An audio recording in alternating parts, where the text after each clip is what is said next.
नमस्कार फ्रेंड्स, मैं अरविंद कुमार आप सभी का स्वागत करता हूं हमारे YouTube channel star education tricks में। देखिए दोस्तों, जैसा कि आप सभी जानते हैं, हमने अपने यूट्यूब चैनल पर पॉलिटी क्लास आरंभ कर दी है। ठीक है, और ये हमारी संविधान की आज दूसरी क्लास है। ठीक है, संविधान की हमारी दूसरी क्लास है। इसमें हमें देखिए करना क्या है, इसमें हमें अपने संविधान के बारे में पढ़ना। कल मैंने बताया था कि संविधान का प्रारूप किस तरह से बना, किसमें किसकी भूमिका रही संविधान में, किसने कितना अपना योगदान दिया। ठीक है, उस चीज़ को एक बार देखिए दोबारा दोहरा देते हैं। जैसा कि मैं आपको बता दूं, 1895 में बाल गंगाधर तिलक ने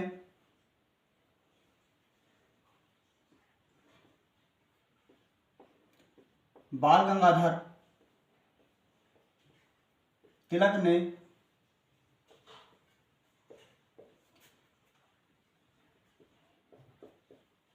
कहा था कि एक संविधान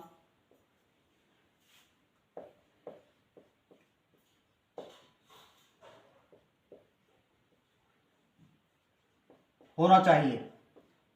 ठीक है, 1895 में बाल गंगाधर तिलक ने कहा था कि एक संविधान होना चाहिए।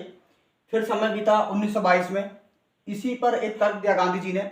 महात्मा गांधी जी ने कहा कि भारतीय संविधान होगा, लेकिन उसमें जो संपूर्ण भूमिका होगी वो भारतीयों की ही होगी। ठीक है, भारतीय ही इसको तैयार करेंगे, उसमें किसी विदेशी शक्ति का हस्तक्षेप नहीं होगा जो संविधान है उस संविधान में। ठीक है, फिर उसके बाद देखिए 1922 में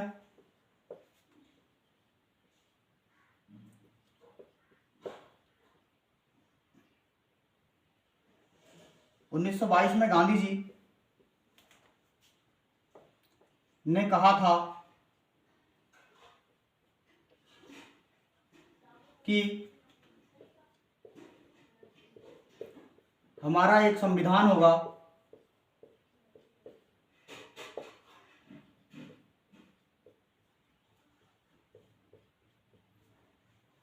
परंतु इसमें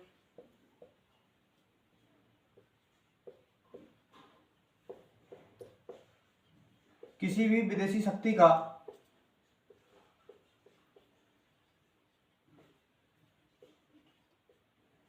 उन्नीस में गांधी जी ने कहा था कि हमारा एक संविधान होगा, परंतु इसमें किसी भी विदेशी शक्ति का हस्तक्षेप नहीं होगा। ठीक है, कि जो हमारा संविधान तैयार करेंगे वो हम खुद ही मिलकर तैयार करेंगे। सभी भारत के जितने भी संविधान सभा में सदस्य होंगे, लेकिन उन्होंने देखिए संविधान सभा का नाम नहीं लिया था। मैं बता रहा हूँ अपनी तरफ से कि उसी के माध्यम से संविधान तैयार किया जाएगा। गांधी जी ने ऐसा बोला कि जो भी संविधान तैयार करेंगे वो हमारा ही संविधान होगा, हमारे ही अनुसार तैयार किया जाएगा। किसी विदेशी शक्ति का, मतलब ब्रिटिश शासन का कोई भी हस्तक्षेप उसमें नहीं होगा। फिर देखिए 1922 में गांधी जी ने कहा।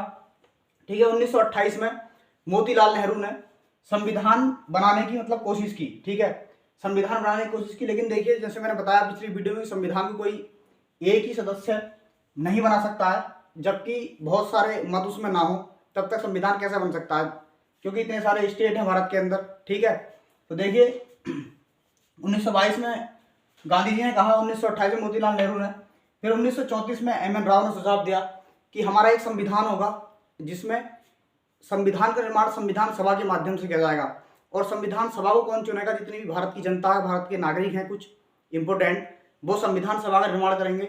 और संविधान सभा हमारी किसका निर्माण करेगी? संविधान सभा हमारी निर्माण करेगी संविधान का। ठीक है, एम.एन. राव ने ये कहा। फिर 1935 में भारतीय राष्ट्रीय कांग्रेस ने उसका समर्थन किया और कहा कि हाँ, जो एम.एन. राव ने बोला सही है, एक संविधान का निर्माण होना चाहिए। फिर जब समय बीता 1938 में पंडित जवाहरलाल नेहरू ने उसको कहा कि भारतीय संविधान का निर्माण वयस्क मत अधिकार के आधार पर होगा। यानी वयस्क मत अधिकार, जिसकी 18 वर्ष आयु है वो अपना संविधान में सुझाव देगा। ठीक है, कोई भी गरीब हो, मतलब एक क्या कहा जाएगा, वोटिंग कराई जाएगी, वोट डाला जाएगा, उसमें कोई भी व्यक्ति हो, चाहे वह अमीर हो या गरीब हो या फिर कम पढ़ा लिखा हो या फिर ज़्यादा पढ़ा लिखा हो, उसमें इस तरह का मतभेद नहीं किया जाएगा। सभी को वोट देने का अधिकार है और सभी अपना सुझाव दे सकते हैं। ठीक है, ये हमने देखा। अब देखिए हम अब हम जानेंगे संविधान के बारे में। ठीक है, देखिए संविधान की अगर हम बात करते हैं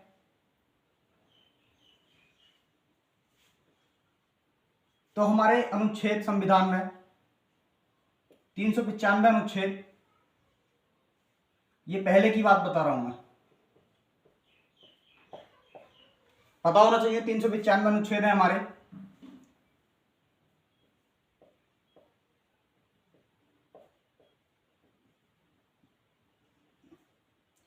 भाग कितने हैं?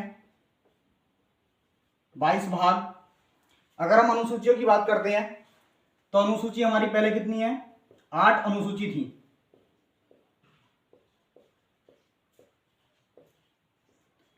संविधान में हमारे 395 अनुच्छेद हैं, 22 भाग और 8 अनुसूचियां हैं। ठीक है, अगर देखिए हम आज बात करते हैं तो भाग हमारे अनुच्छेद कितने हैं? 395, लेकिन भागों सहित अगर हम अनुच्छेद की बात करें, जो आपने देखा होगा खंड क, ख, ग, इस तरह से हमारे कितने अनुच्छेद हैं? 444 अनुच्छेद हैं हमारे।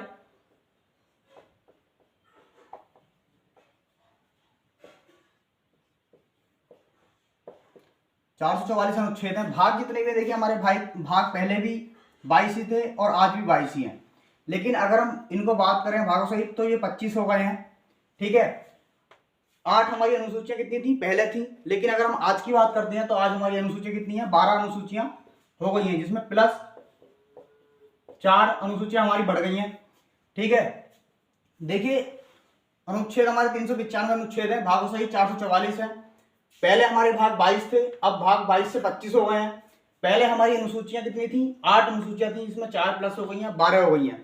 ठीक है, अगर देखिए हम इसी तरह से देखें कि हमारा पहला भाग क्या है। अगर हम पहले भाग की बात करते हैं तो पहला भाग है हमारा संविधान में संघ एवं उसके राज्य क्षेत्र।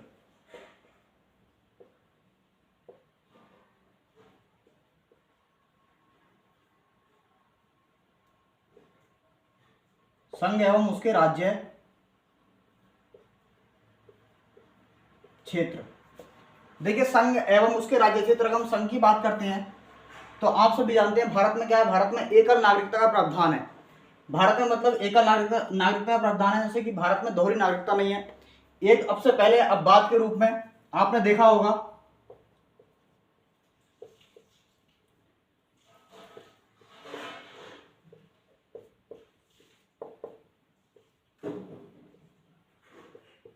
जम्मू कश्मीर एक ऐसा राज्य था जिसे दोहरी नागरिकता का प्रावधान था, मतलब भारत की नागरिकता भी थी उसे और जम्मू कश्मीर का अपना खुद का संविधान था, अपने खुद के रूल रेगुलेशन थे, अपनी स्वतंत्रता थी। लेकिन अब ऐसा नहीं है, ये भी अब भारत में हो गया है। 2 राज्य बन गए हैं, जम्मू कश्मीर और एक लेह और लद्दाख।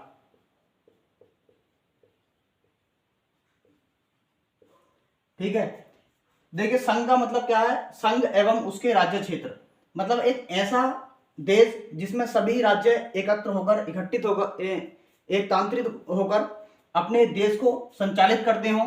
ठीक है, एक ऐसा राजा, एक ऐसे देश का ऐसा राजा जो अपने देश को एक ही माध्यम से, एक ही नियम कानून के माध्यम से अपने देश को चलाता हो, संघ एवं उसके राज्य क्षेत्र। ठीक है, इसके बारे में हम देखते हैं। देखिए संघ एवं राज्य क्षेत्र,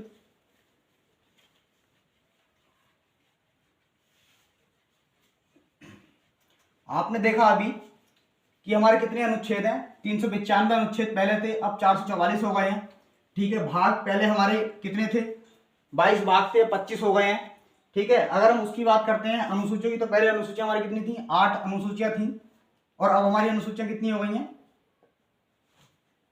12 अनुसूचियां हो गई हैं। देखिए अगर हम बात करते हैं संघ एवं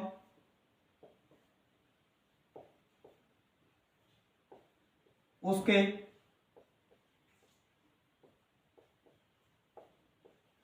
राज्य क्षेत्र, ये हमारा क्या है? भाग 1 में है संघ एवं राज्य क्षेत्र। संघ एवं राज्य क्षेत्र, देखिए अगर हम पहले इसमें अनुच्छेद की बात करते हैं, पहले अगर अनुच्छेद की बात करते हैं हम इसमें,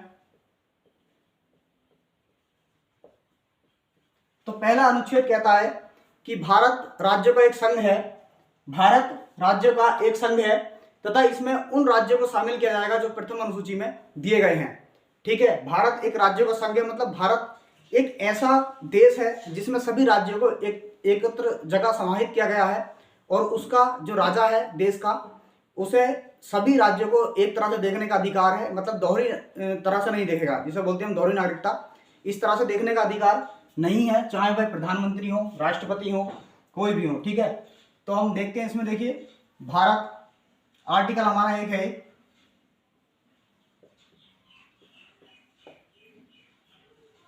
भारत राज्य का एक संघ है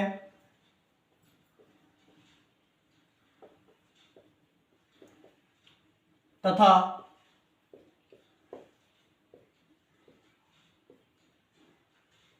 इनमें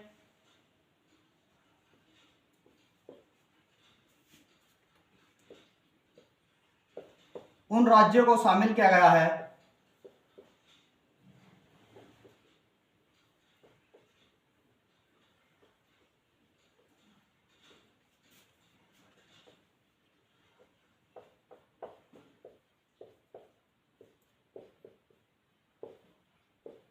जो प्रथम अनुसूची में दिए गए हैं।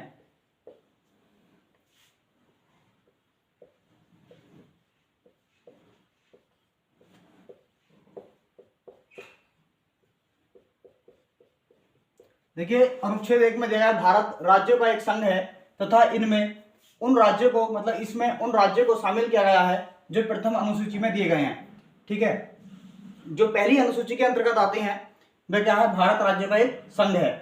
अगर देखिए इसमें हम अनुच्छेद 2 की बात करते हैं तो अनुच्छेद में हमारा दिया गया है, अनुच्छेद 2 में संसद को यह अधिकार होगा,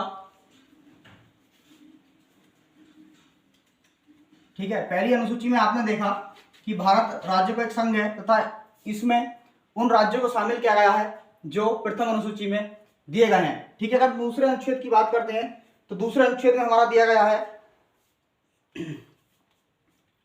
कि संसद को यह अधिकार है कि वह उन राज्यों को कानून बनाकर देश में शामिल कर सकती है।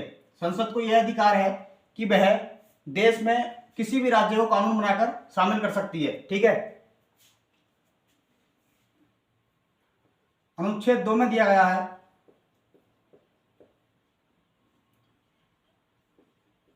संसद को यह अधिकार दिया जाता है कि वह किसी भी राज्य को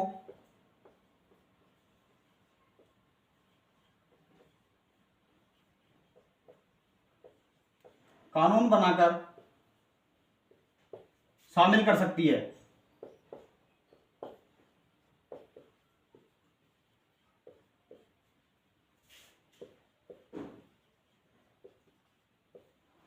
संसद को यह अधिकार दिया जाता है कि वह किसी भी राज्य को कानून बनाकर शामिल कर सकती है। ठीक है, दूसरे अनुच्छेद में यह दिया गया है।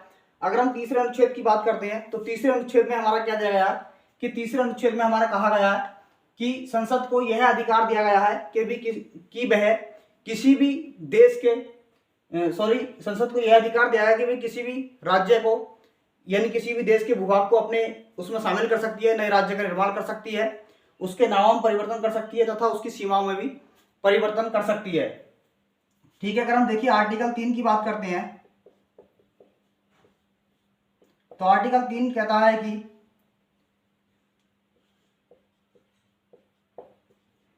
संसद को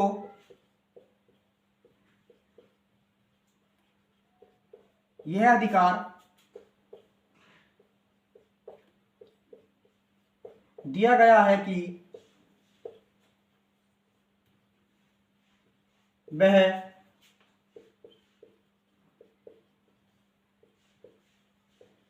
किसी भी राज्य का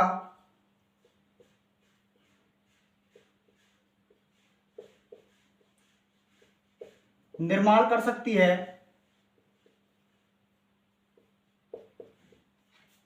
तथा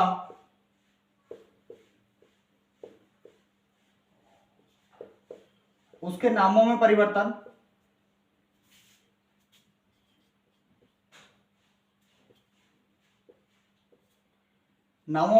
तथा सीमाओं में परिवर्तन कर सकती है। अगर देखिए हमारा अनुच्छेद 3 कहता है कि संसद को यह अधिकार दिया गया है कि वह किसी भी राज्य का निर्माण कर सकती है, मतलब किसी भी राज्य को अलग जैसे अगर दो राज्य हैं तो उसमें से किसी भी नए राज्य को बना सकती है और उसके तथा उसके नामों में परिवर्तन और उसकी सीमाओं में परिवर्तन कर सकती है। जब भी संसद चाहेगी, संसद को दिख रहा है कि हाँ कोई स्टेट बड़ा है, ठीक है, किसी प्रकार की दिक्कत किसी राज्य में देखने को मिल रही है, तो उसके नाम से लेकर या किसी भी चीज को लेकर तो उसके नामों में परिवर्तन कर सकती है और उसकी सीमाओं में परिवर्तन कर सकती है। जैसा कि अभी आपने देखा था कुछ समय पहले कि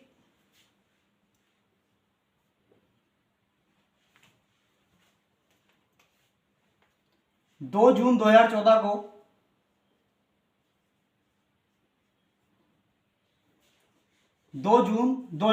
एक नया राज्य आपने देखा होगा, तेलंगाना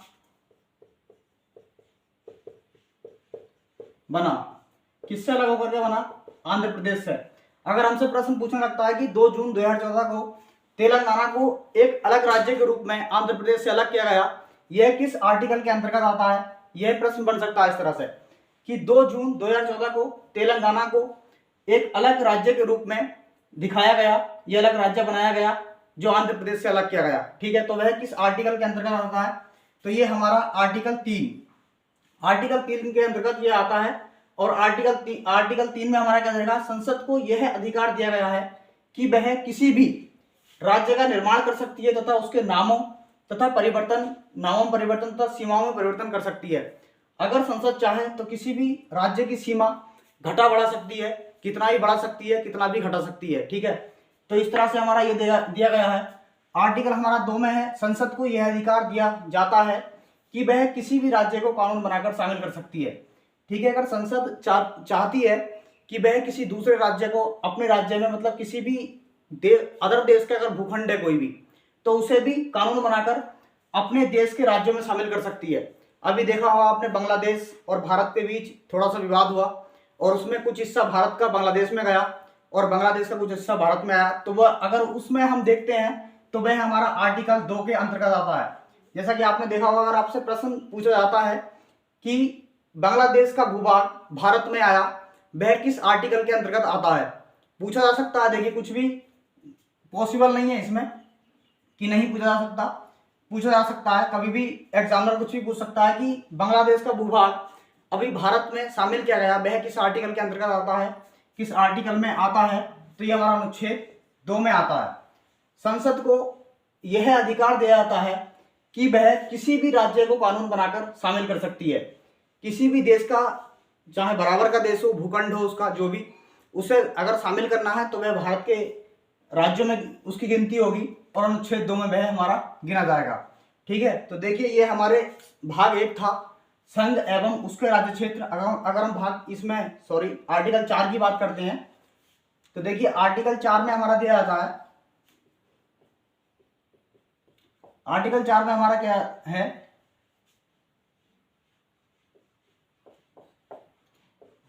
जो हमारा आर्टिकल 2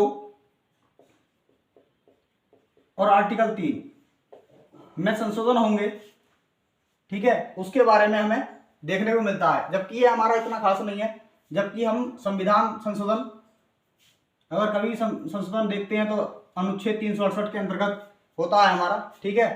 संविधान संशोधन की प्रक्रिया अनुच्छेद 368 में दी गई है। तो ये हमारे आज का भाग 1 था, संघ एवं उसके राज्य क्षेत्र। हमने देखा पहला अनुच्छेद हमारा क्या था, पहला अनुच्छेद था हमारा भारत राज्यों का एक संघ है, ठीक है, भारत राज्यों का एक संघ है इसमें उन राज्यों को शामिल किया गया है जो प्रथम अनुसूची में दिए गए हैं, ठीक है। दूसरा आर्टिकल था हमारा, ये दे रखा है, संसद को यह अधिकार दिया जाता है कि वह किसी भी राज्य को कानून बनाकर शामिल कर सकती है, ठीक है। और आर्टिकल 3 हमारा था कि संसद को यह अधिकार दिया जाता है कि वह किसी भी राज्य का निर्माण कर सकती है तथा उसके नामों में परिवर्तन या उसकी सीमाओं को घटा बढ़ा भी सकती है। ये हमारा संघ एवं उसके राज्य क्षेत्र भाग 1 में था। ठीक है फ्रेंड्स, ये हमारा भाग 1 आज का कंप्लीट हुआ। और आर्टिकल 4 अगर देखते हैं हम, तो आर्टिकल 2 और आर्टिकल 3 में जो भी संशोधन होते हैं वो इसके अंतर्गत आते हैं। नहीं तो अगर संविधान संशोधन की प्रक्रिया हमारी अनुच्छेद 368 में दी गई है। ठीक है, तो ये हमारा भाग 1 था। भाग 1 में हमारे आर्टिकल 1 से 4 तक आते हैं। ठीक है, 1 से 4 तक हमारे आर्टिकल किसमें आते हैं? भाग 1 में आते हैं। भाग 1 है हमारा संघ एवं उसके राज्य क्षेत्र। देखिए, अगर हम कल भाग 2 देखेंगे।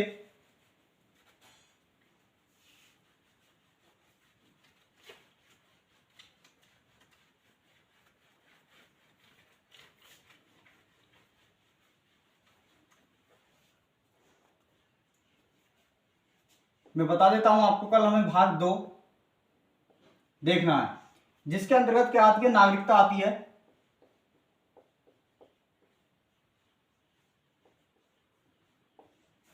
नागरिकता आती है। ठीक है, इसके अंतर्गत हमें देखना है कि इसकी नागरिकता के अंतर्गत हमें क्या क्या अधिकार भारतीय संविधान में मिले हैं, क्या क्या अधिकार हमें नहीं मिले हैं, फिर नागरिकता हमें किस तरह से दी जाती है, किस तरह से हमारा नागरिकता समाप्त हो सकती है।